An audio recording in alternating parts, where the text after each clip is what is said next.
What if it was possible to have local, fresh groceries delivered right to your door? Think of all the free time you'd have. Well, Instacart gives unlimited grocery delivery for one low monthly fee. Forgot that special ingredient in your favorite dish? Instacart can deliver it to your front door in as fast as 1 hour. You can shop multiple stores, see deals in your area, and save time and money. I've been using Instacart for over 3 years. I started using them in Arizona, and I'm using them here in Florida.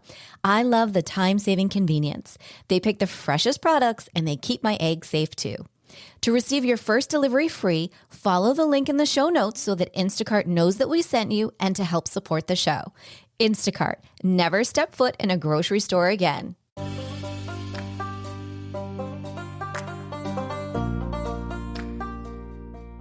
Welcome to Empowered Within, a soul-quenching, transformational podcast that will set your soul on fire through candid and inspiring conversations. Leading experts, celebrities, healers, and I share our journeys of how we've overcome challenges to living an empowered life from within. I'm your host, Jennifer Pilates. Welcome to another episode of Empowered Within.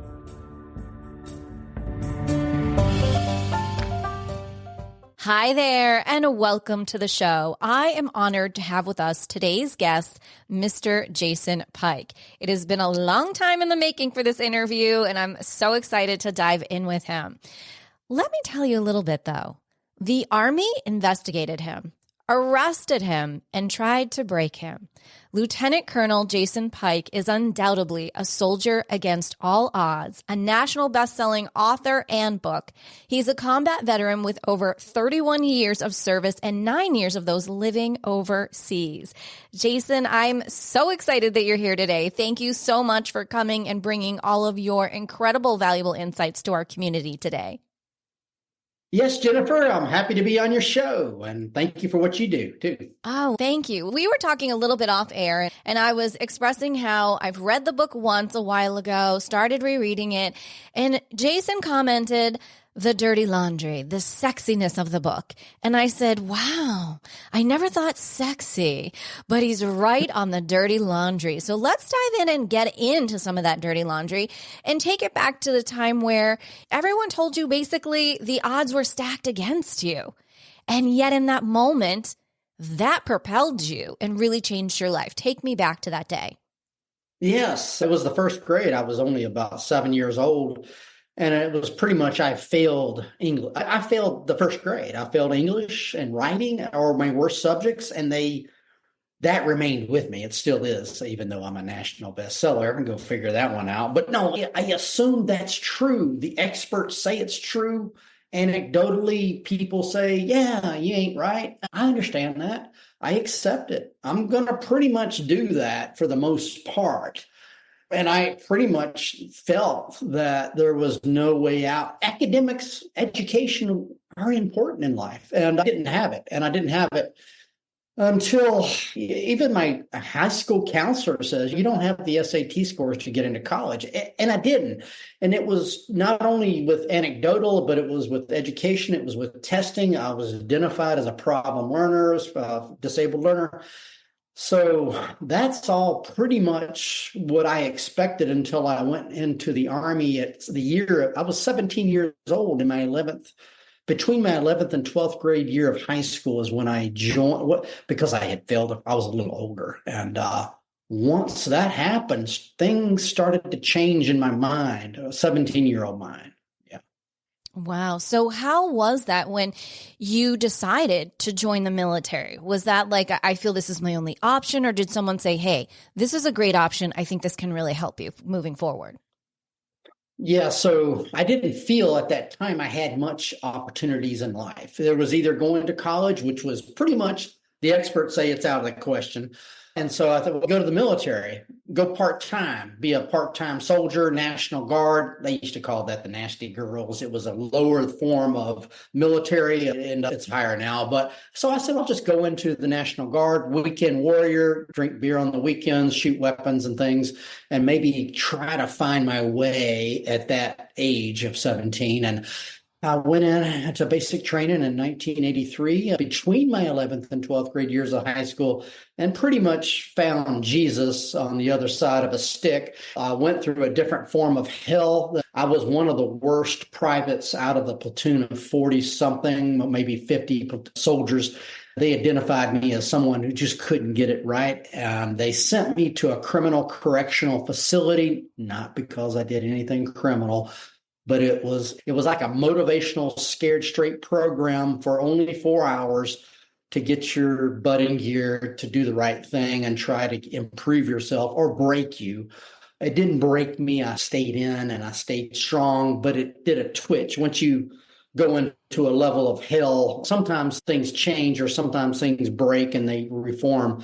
And that's what happened in my mind at the age of 17. And I decided, you know what, I'm never going to quit this thing. I'm going to keep on going. And I eventually got out of that facility. It was only about a day, and I graduated from basic training. It's only basic training, but from where I was coming from, that was a big deal. What I had been through, and I can't explain. I wasn't able to talk to it, but it was hard. It was hard for me. I don't know about everybody else, but it was hard. But they talk about it.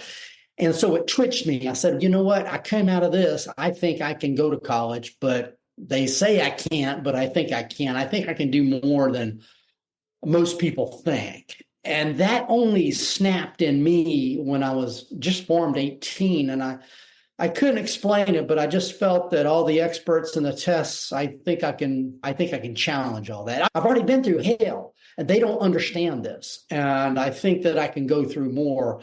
And that's what happened, really. And that from that point of going into hell and coming out changed my trajectory and changed me on a more positive path than what all the experts in the test score said. Yeah.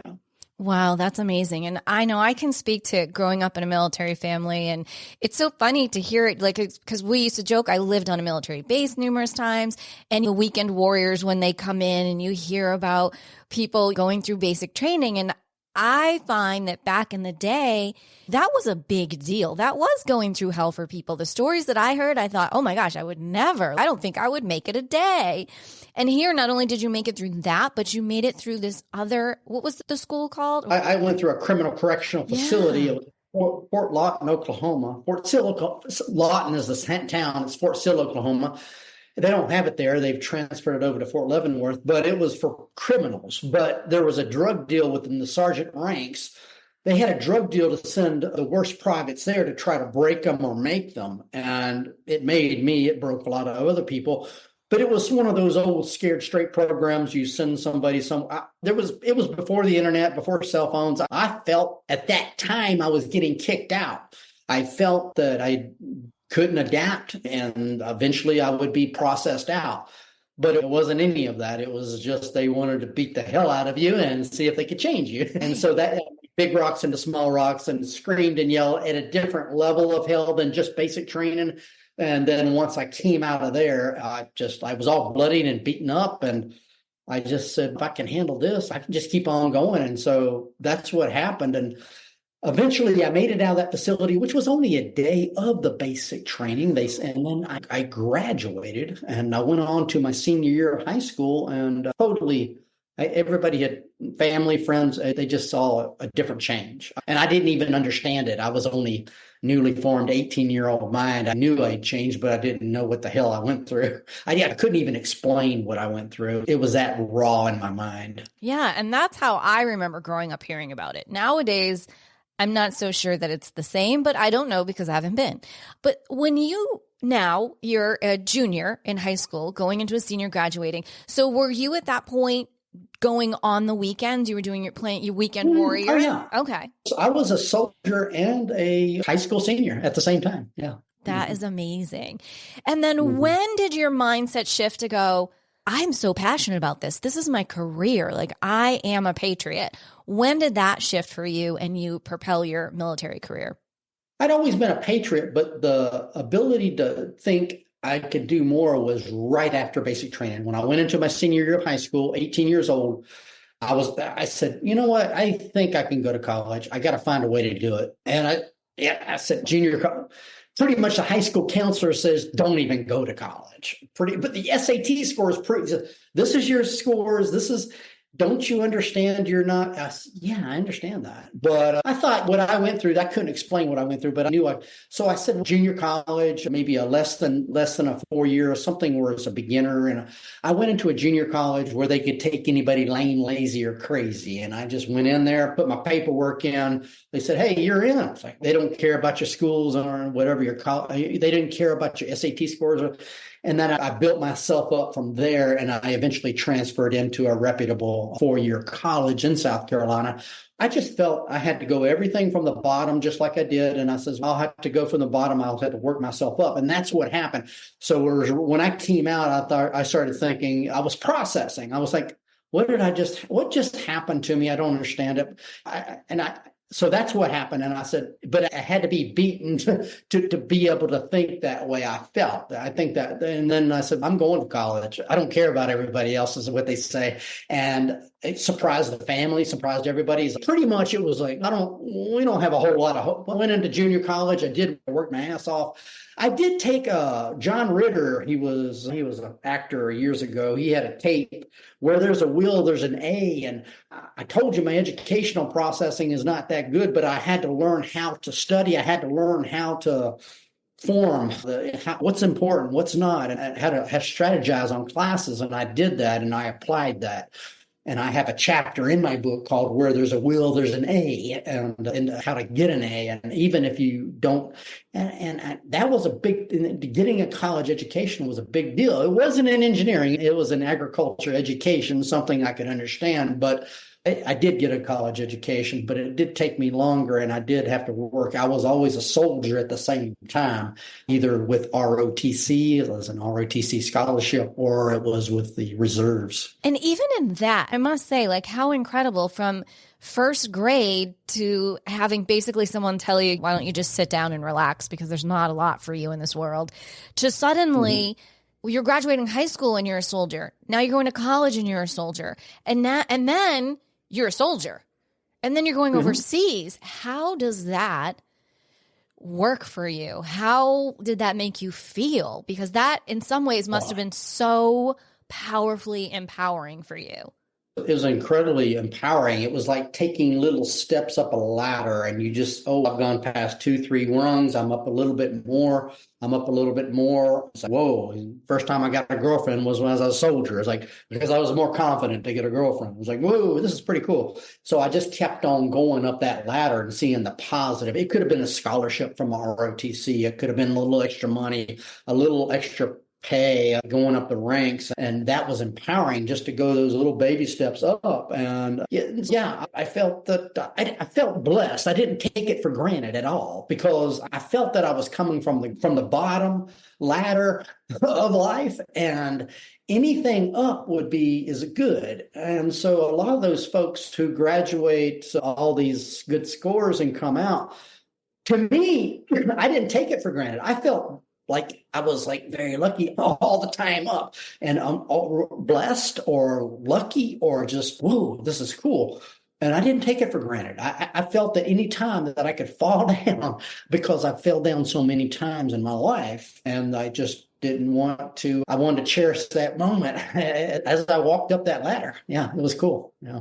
I love how you talk about taking the small steps and appreciate them and cheering yourself on. You're not looking, because had you, when you were 17, thought about being a lieutenant colonel, that probably felt like absolutely absurd to you. And so I love that you're sharing with our audience, taking these small steps, celebrating your wins, being grateful for them in that moment. That's really what propelled you in those moments, though, because you did have moments, we all do, we're human, when we fall, when we feel like we're going backwards. What kept you going? What do you think was your main, that's it, I'm getting back up? What got you up every time?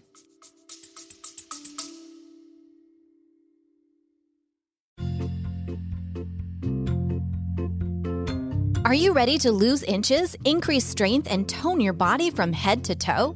Are you ready for a total body, mind, and spirit transformation? I am excited to announce that I am launching my exclusive 8-week Pilates Return to Life training program. This will give you an opportunity to have a total body, mind, and spirit transformation of health and wellness to a new lifestyle. Imagine in 7 days you will feel a difference, in 14 days you will see a difference, and in 8 weeks you will have your new Pilates body. So what do you say? Want to join me on the mat? Head over to jenniferpilates.com today. Space is limited. Use this special promo code EW and the word special, EW special, to receive $200 off while space is available. Head on over to jenniferpilates.com and I'll see you on the mat.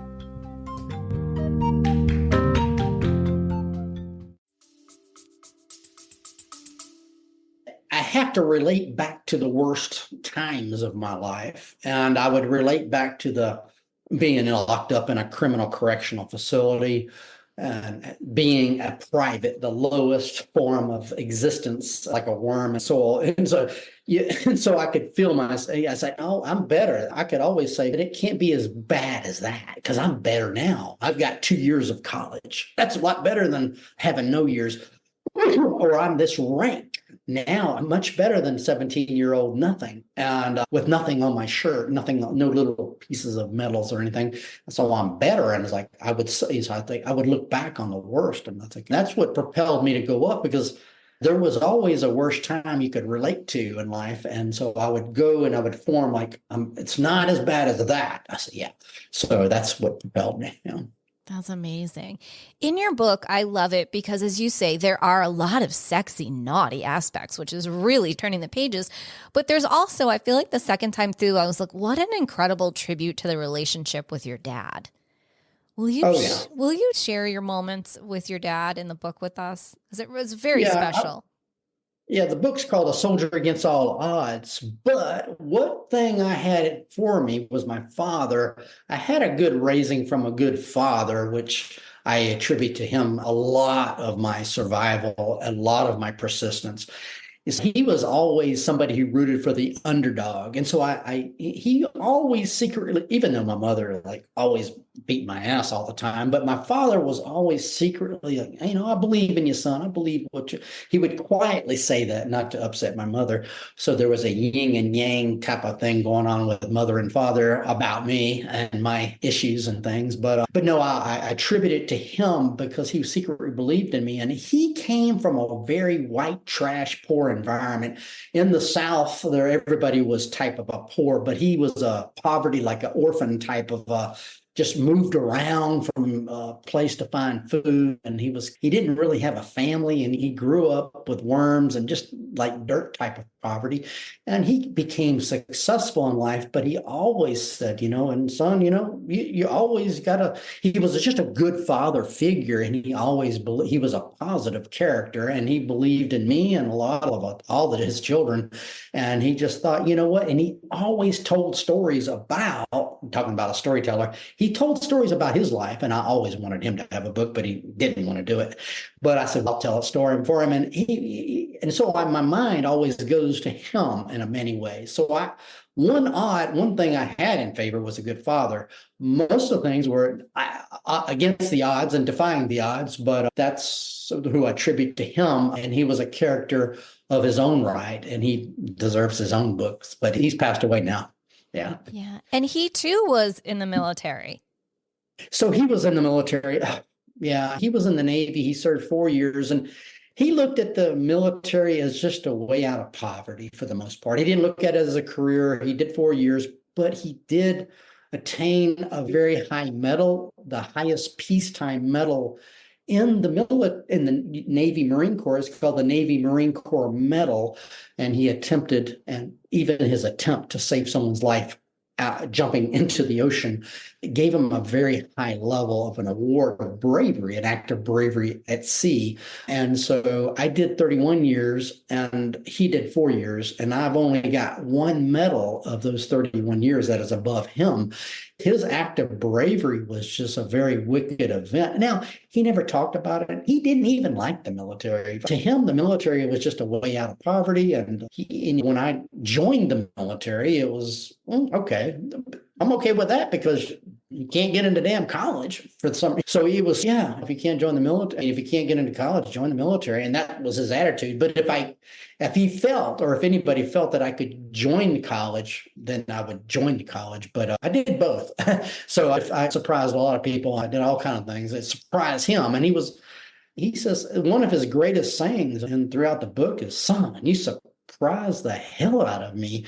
And that was my own father that knew me the most. And I was just defying the odds against everybody and even himself, which he was I mean, he couldn't understand how I was doing everything I did. I know. It was such a beautiful relationship. And the correlation, how you weaved in and out both your lives throughout the book was so well written. For someone like yourself out there who says, wow, I feel like I have a story that should be shared, similar to your similar experience within the military and the experiences. What advice would you give to that person? I feel that you're going to have to get somebody who's a ghostwriter to help you out because your life is probably very emotional, like mine, like any life that has a lot of ups and downs. And if you want to get to the heart of the life, you've got to give it all. You got to be vulnerable. And to be vulnerable, it might be difficult. And to have somebody who's on the outside looking in, being more objective and not, even if I really knew how to write, I need to help because of the emotions of it. You have to flow it. You have to flow it a certain way. You got to have a storyteller to help you out. Yes, of course, it's going to be your writing and your style, but I would say to get somebody who's a trusted ghostwriter, and I had to figure out how to go. I don't know anything. I had to figure out how to get a ghostwriter, how to advertise and to bid out a project.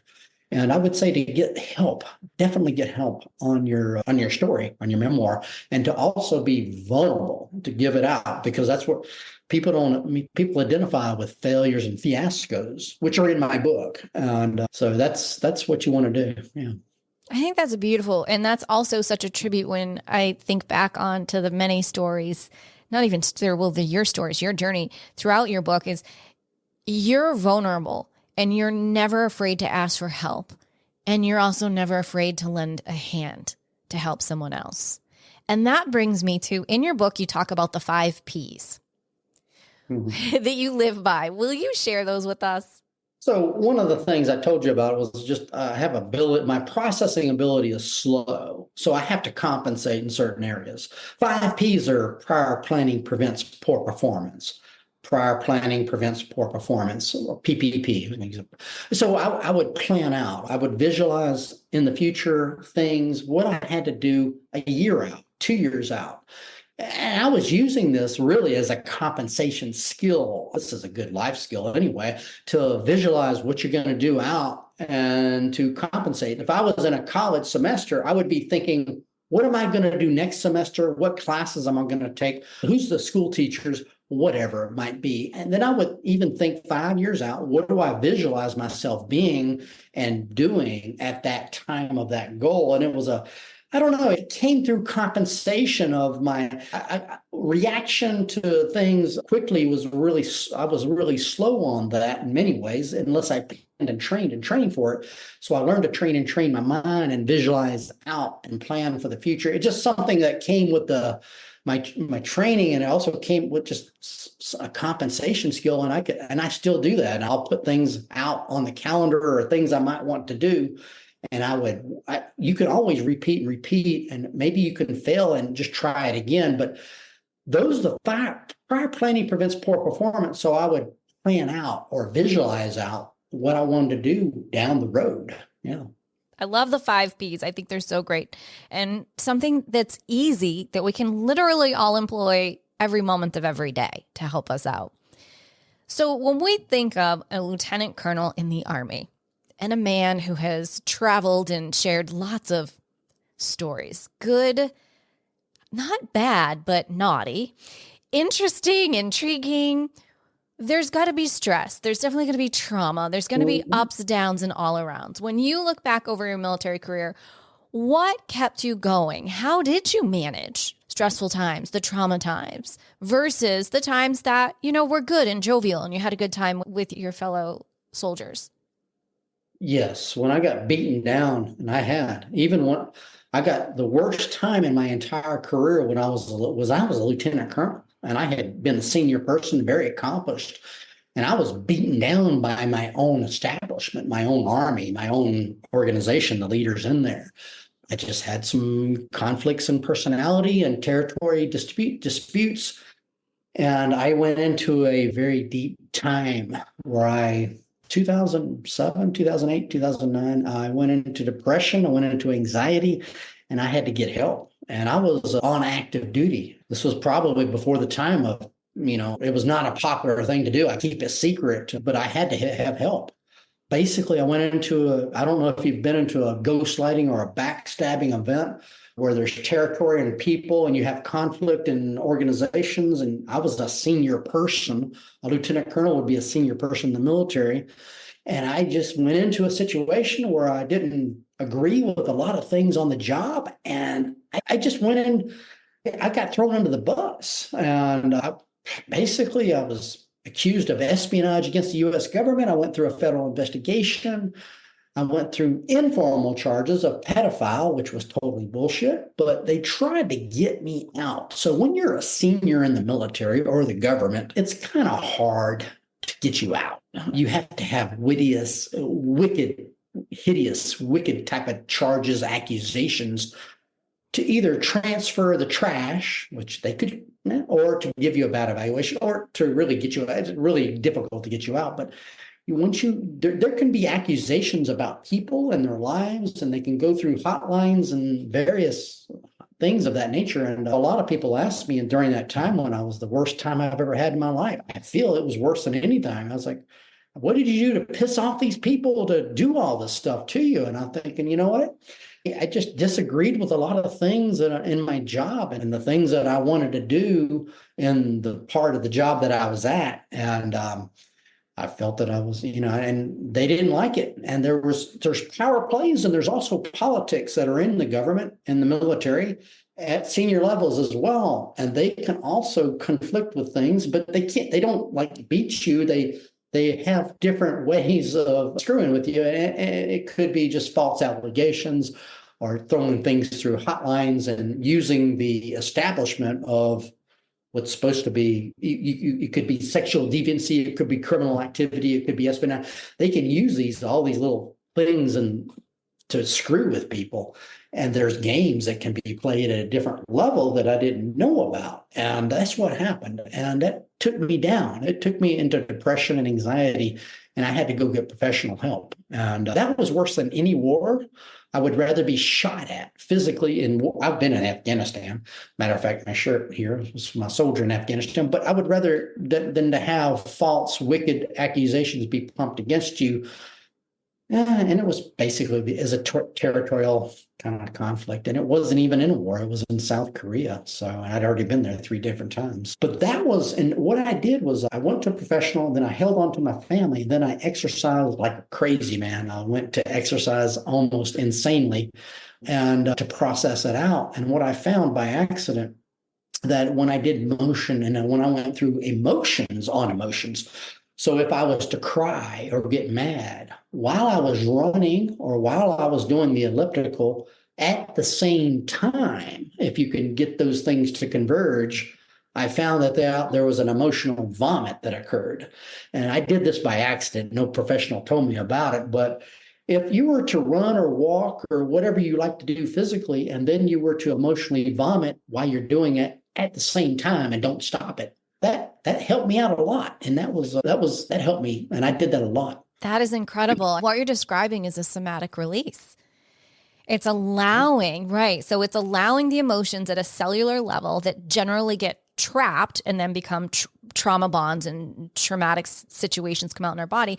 You actually through intuitiveness, listening to your body, allow the emotions to flow through and out so that trauma did not stay trapped in your body.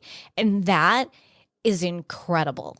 That takes people years to learn, lifetimes to learn. And here, I'm so proud of you that you intuitively went for it and allowed yourself to process the way that you were guided to. That's amazing.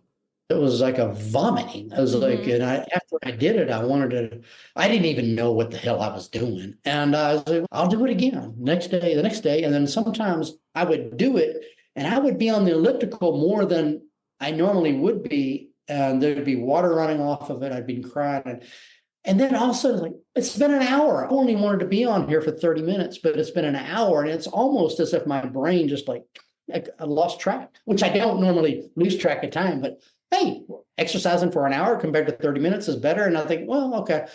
But I did feel like a release and I just lost track of time on the machines. That's amazing. Is that something that you still do now? What are your top go-tos? A little bit, not as much because I'm not, and I was nowhere near as much trauma. But if I am in an anxiety situation, I will go and definitely exercise. Exercise is a part of my life, but I have not been in that type of detailed trauma since then. But I will go and do it at a very minimal. If I, like, for example, if I'm thinking about something, I will go and I'll laugh on the machine or I'll just allow them. So when I'm on a machine or I'm running, I'll definitely allow my emotions to come through in the gym or everywhere. It doesn't. So that does help me out. It helps me to think, process things. But when I was in that trauma, that big trauma, which really caused that was a diagnosis. That was a different story. That was when I was like in hell. That I was like, I had to do it. Now I do it just to do it to just modify things. Yeah. To stay healthy. We've gone through an incredibly traumatic experience with you, and I thank you for feeling so safe and vulnerable with us today. How about we switch the energy a little bit and tell me about if I said, what is one time that you're like, oh my gosh, that was so wild out of the years that you're in the military? What's that moment like? I got a badge called the Expert Field Medical Badge. It's a medical badge for stabilization of patients and getting them off the battlefield, saving people's lives. I didn't save anybody's life, but I got this very important badge that's worn at the top of my uniform. And it took me 3 times to do it. And I wanted it so bad because it's the excellency of taking care of soldiers and saving their lives. It's a competency skill. And it took me 3 times to do it. And I went through so much to get that badge. And it's supposed to be, it's expert badge, medical badge. I got it on the 3rd try, but I had fell into a cesspool on the first try. I have been neck deep in shit on this, but trying to get this badge, I had been through so much stuff to get it, and to finally get it was very, very happy. That was one thing.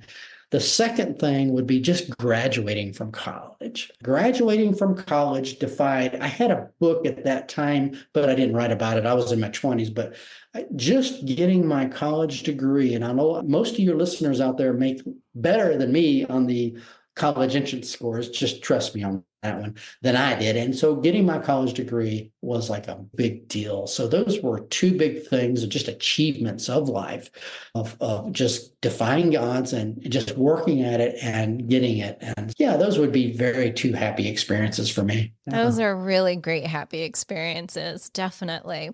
Let's talk about now transitioning. So transitioning from military soldier life to being a civilian, it's not easy. I can also testify being even the family member of a military person transitioning. It's not easy for the family. It's not easy for the person. There's definitely an identity crisis that goes on. Tell me about your transition, because you are doing so many incredible, amazing things to help others through it, through your life lessons. Yeah, I've got that one book, A Soldier Against All Odds, that I'll show right here. It's the blue book on Amazon. But then I have another book, which is Out of the Uniform Back into Civilian Life. This is more of a veteran self-help book. And I have a lot of links. It's a shorter book, but it's about how to get, once you get out of the military and you go into civilian life, a lot of people just, they're just ready to get out. They're just done. And once they get out, they have problems transitioning. They may need their veterans benefits. And the second book is more of a veteran self-help guide on how to get your benefit. A lot of people just want to get out. I'm done, but they don't understand the Veterans Administration. And it's not just healthcare, but it's money every month. It is various medicines. It's various procedures that you could have done on you. A lot of people don't have medical care. And I'm not going to say the Veterans Administration is the best healthcare in the world, because it's not. But I do say that their money is green and they have a lot of benefits. And I would say that you'd be fooling yourself not to apply for the Veterans Administration's healthcare benefits. And it's not necessarily because, let's just say that you never went to war.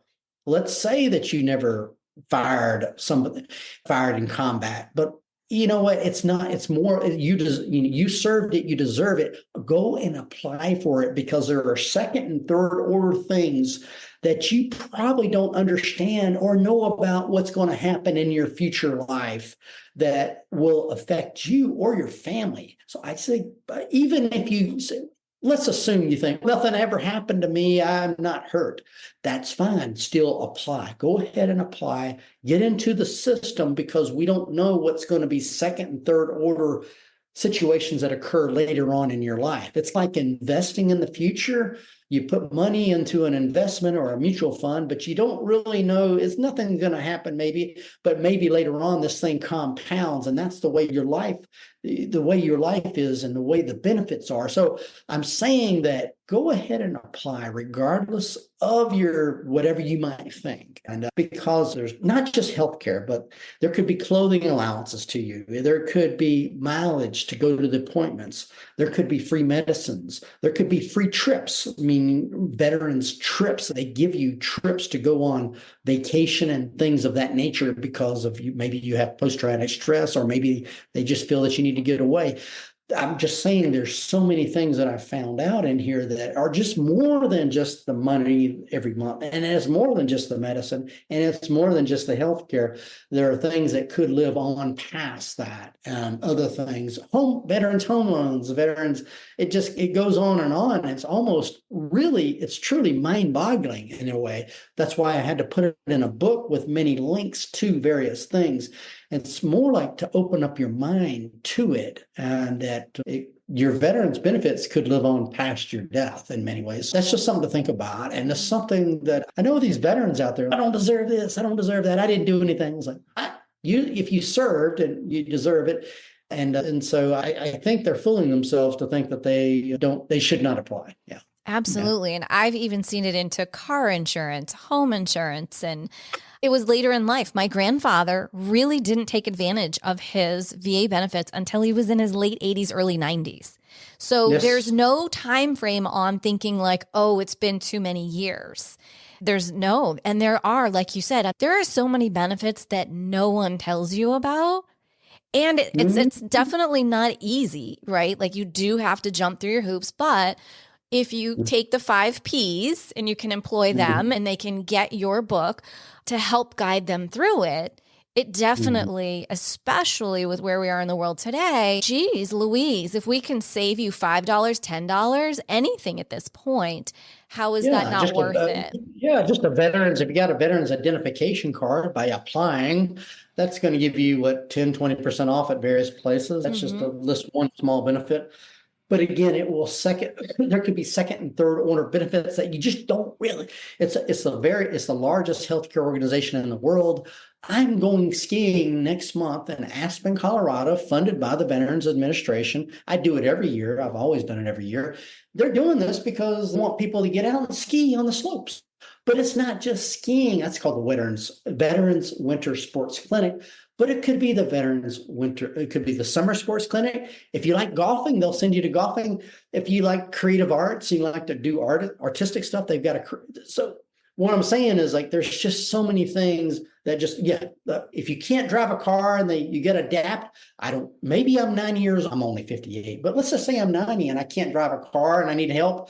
They have adaptive car things. They've got I get wheelchairs, adaptive housing things, and they've got adaptive. So there's various things that you just alluded to that I don't even know. I hope I can still drive a car when I'm 90, but maybe there'll be something in the future that they'll have. But sometimes I sit around and I wonder if I know it all, and I don't think I do.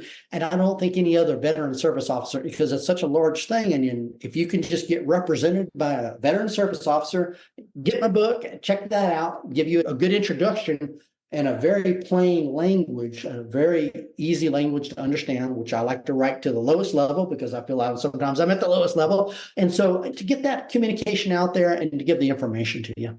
Absolutely. I think that's wonderful. And I want to touch on, so since you have been transitioning, you spent some time at the southern border. And it would be remiss of me not to talk about this subject based on where we are right now in time and space and what's going on. And it even, I get teary now, even thinking about some of the stories that you shared about being there. And I would love for you, if you're comfortable enough, to share some of it, because what it did for me, we oftentimes only see one side, maybe two sides to the story. And nowadays in our world, I swear there's 10 sides to every story. And your experience shared a whole different perspective for me. And I would love for you to share that so that we can help educate people around the world as to what transpires at our southern border. Yeah, I was working when I retired. I went to work for the Centers for Disease Control, and I was helping to process people coming out of the southern border, out of El Paso.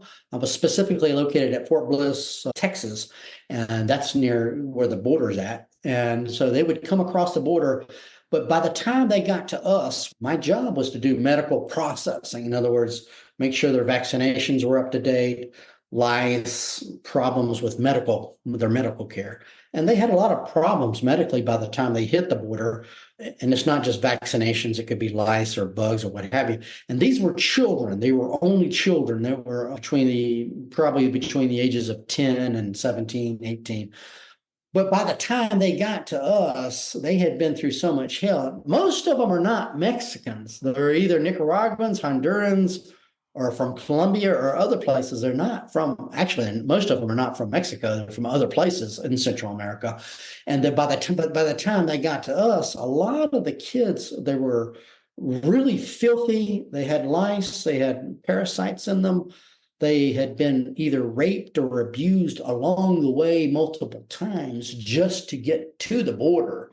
They knew they had to send their children, and they would pay, the parents would pay, or they have people to pay for them to get there. Once they got there, I was working at the intake center.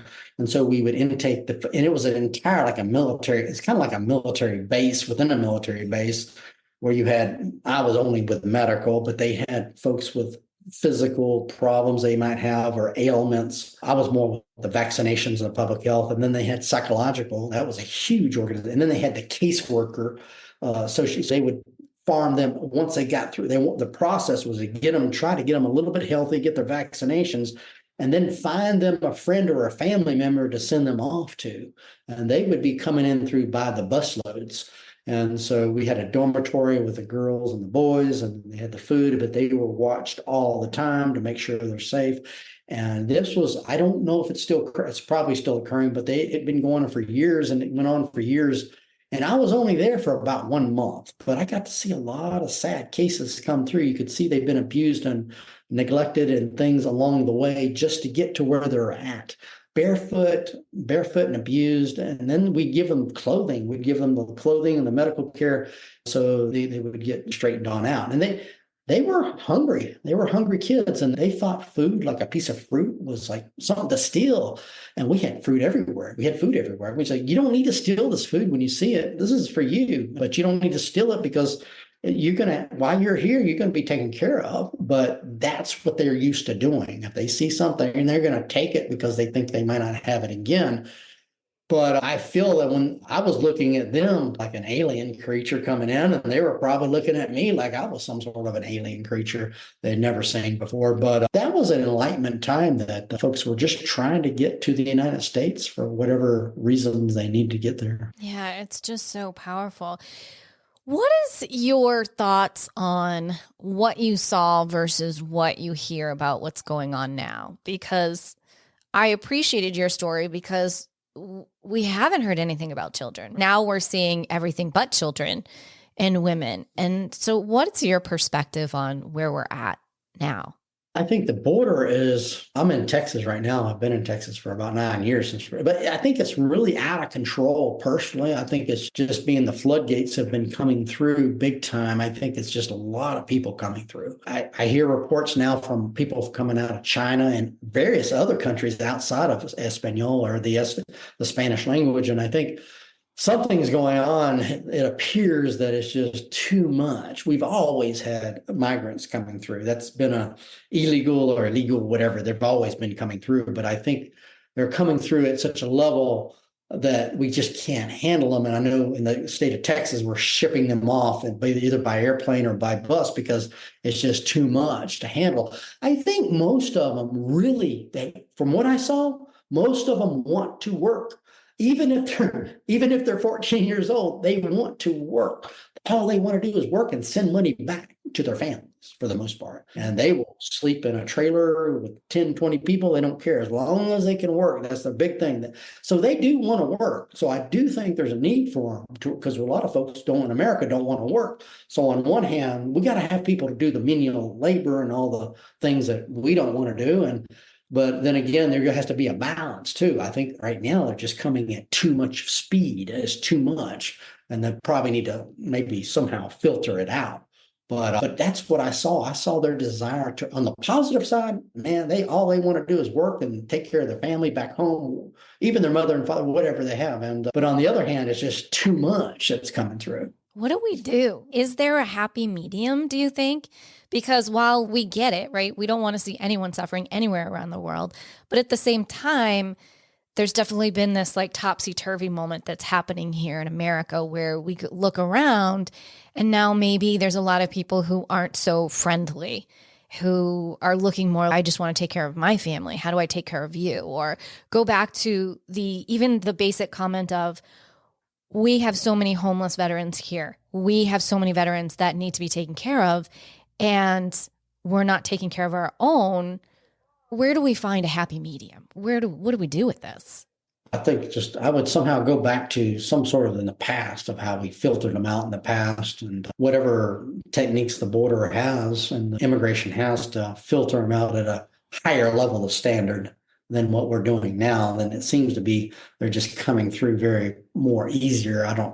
I'm not an expert on the border control and the immigration, but somehow we need to probably reduce that a bit. But it seems like everybody that's lame, lazy, or crazy is just coming through just easy. It seems like that's been in the past. So I think just get some more control on it. And it's still going to happen. I think they're still going to have some folks coming through. They've always done that. But I think at this level, it's too high. And to put some more, maybe, I don't know what type of resources they've had in the past just to filter them out a bit more than they're doing now. Yeah, I agree. Hopefully sooner than later, we can just live in. Is it too much to ask for a wonderful, happy world where everyone has a glass of water and a meal to eat? I personally don't think that's too much to ask for.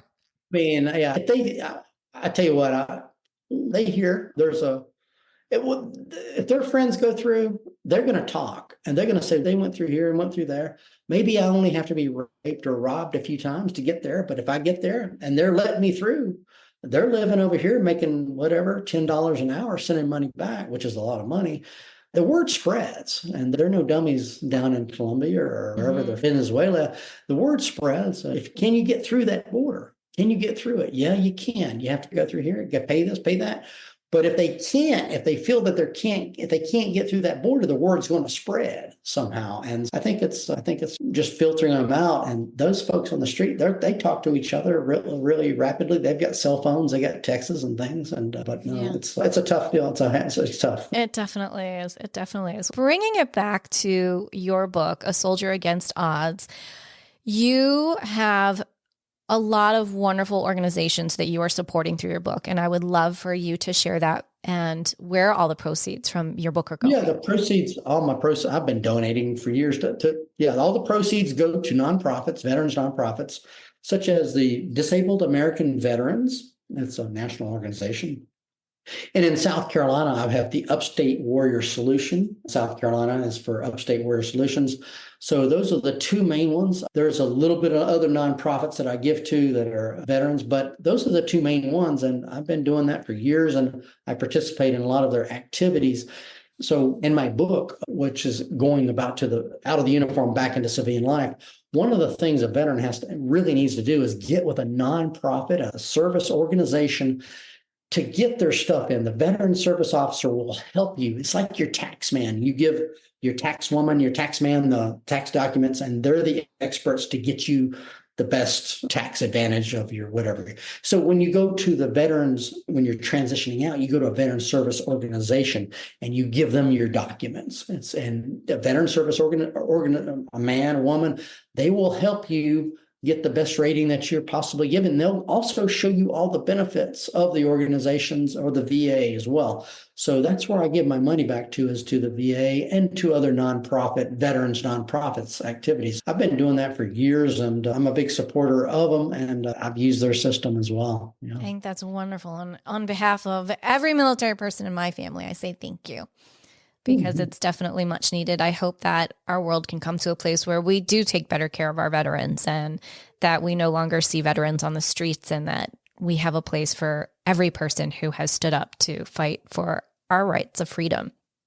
Yes, and the veterans on the streets, the homeless veterans, that's a tough one. It's a tough one. A lot of them are with PTSD, or they may be with drugs and alcohol, and they're just surviving on a day-to-day basis. And we've got veterans support activities that go out to them. I know here in San Antonio they do. The thing is, you've got to say, I need help, and you got to ask for help, and you got to want to have the help. But if you want to stay on the street, that's going to be up to you. We can't force you to go and to get help. But yeah, that's a lot of these organizations will go out there and look around and talk to them and see if they are veterans that need service for the homeless. You need 3 hots and a cot. Exactly. Yeah. Being in Phoenix, that's something that's been near and dear to my heart, which is helping the homeless that are veterans out there and helping them to find a way and making sure that they have the 3 meals or the cot if they would like that. And sometimes it's just the conversation, just wanting to be treated like a person.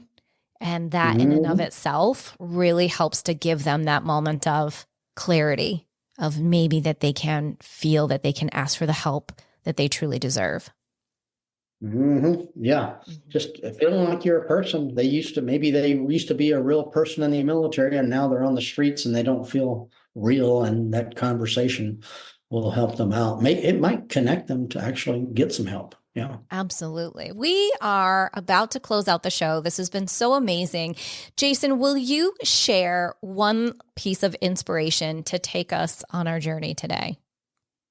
Yeah, I think for the most part, young people or even older people, if you just show up, you may not know anything, just show up, right place, right time, and the right attitude, you'll be doing better than 50%. And when you're doing better than half of the people by just doing some really basic things, showing up right place, right time, uniform, or right attitude, you'll be doing better than most. So that's my 3s. Yeah. I love that. And please, will you share with us, Jason, where can people best connect with you and to find your book? You'll see all my social media handles at my jasonpike.org, jasonpike.org. You'll see all the social media handles there. I'm on LinkedIn, Facebook, Instagram, and things of that nature. And my books will be linked into jasonpike.org, and they're both on Amazon. Thank you for that. And as always, all of Jason's information and links will be over on the website in the show notes at jenniferpilates.com.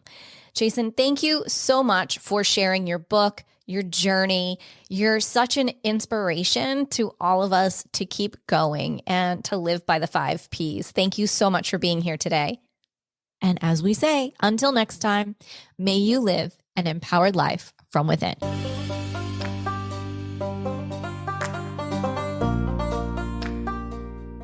Thank you so much for tuning in to another episode. Please remember to rate, review, and subscribe to Empowered Within with Jennifer Pilates. Your feedback is important. It helps me to connect with you and gives me insight into who you are and what you're enjoying about the show. For today's show notes and discount codes from today's sponsors, head over to jenniferpilates.com. Until next time, may you live an empowered life from within.